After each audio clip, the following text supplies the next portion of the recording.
I want to welcome Prime Minister Tsvangirai to the Oval Office.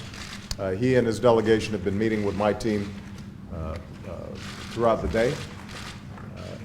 I obviously have extraordinary admiration for the courage, the tenacity that the Prime Minister has shown in navigating through some very difficult political times in Zimbabwe. There was a time when Zimbabwe was the breadbasket of Africa and continues to have enormous potential. It has gone through a very dark and difficult period politically. The President Mugabe, I think I've made my views clear, has not acted oftentimes in the best interests of the Zimbabwean people, and has been resistant to the kinds of democratic changes that need to take place. We now have a power-sharing agreement that shows promise, and we want to do everything we can to encourage the kinds of improvement, not only on human rights and rule of law, freedom of the press, and democracy that is so necessary, but also on the economic front. The people of Zimbabwe need very concrete things. Schools that are reopened, a healthcare delivery system that can deal with issues like cholera or HIV/AIDS, an agricultural system that is able to feed its people. And on all these fronts, I think the Prime Minister is committed to significant concrete improvement in the day-to-day lives of the people of Zimbabwe. I congratulate him. They've been able to bring inflation under control after hyperinflation that was really tearing at the fabric of the economy. We're starting to see slowly some improvements in capacity, industrial capacity there. So overall, in a very difficult circumstance, we've seen progress from the Prime Minister. We are grateful to him. We want to encourage him to continue to make progress. The United States is a friend to the people of Zimbabwe. I've committed $73 million in assistance to Zimbabwe.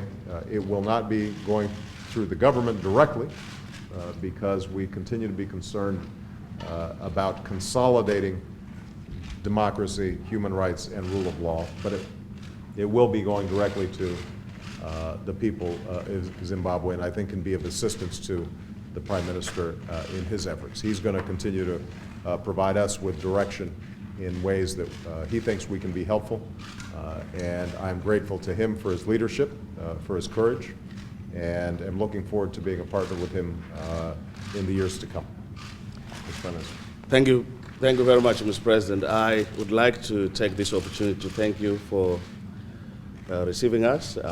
I'm sure that I want to take the opportunity of congratulating you, although belatedly, for being elected the President. And I think it's a profound experience for some of us who are committed to change, and hopefully that the Prime Minister who is committed to change and the President who is committed to change find common convergence position.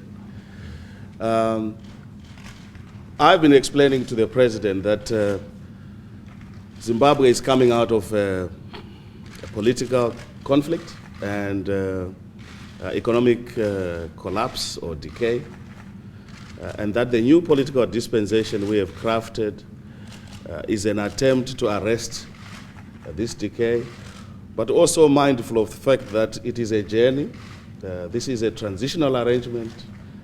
We want to institute those reforms that will ensure that in 18 months' time, people of Zimbabwe are given an opportunity to elect their own government.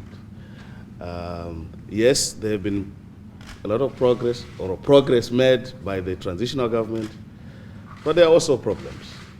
It is the problems of implementation, and I do recognize that even by the standard of our own benchmarks, there are gaps that still exist, and that we will strive.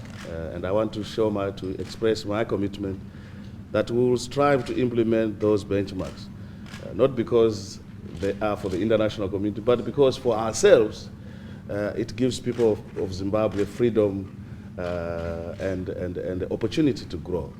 I want to say, lastly, I want to thank you for that demonstrable leadership in assisting the people of Zimbabwe, and I want to take the opportunity to thank the humanitarian support at the West we have experienced over the years, and the continued expression of support. And of course, we continue to engage in ensuring that that support consolidates the process towards democratic change rather than strengthens a reverse and defend of the status quo. Thank you very much, Mr. President. Thank you so much. Thank you very much. Appreciate it. Thank you, everybody. Have a great weekend.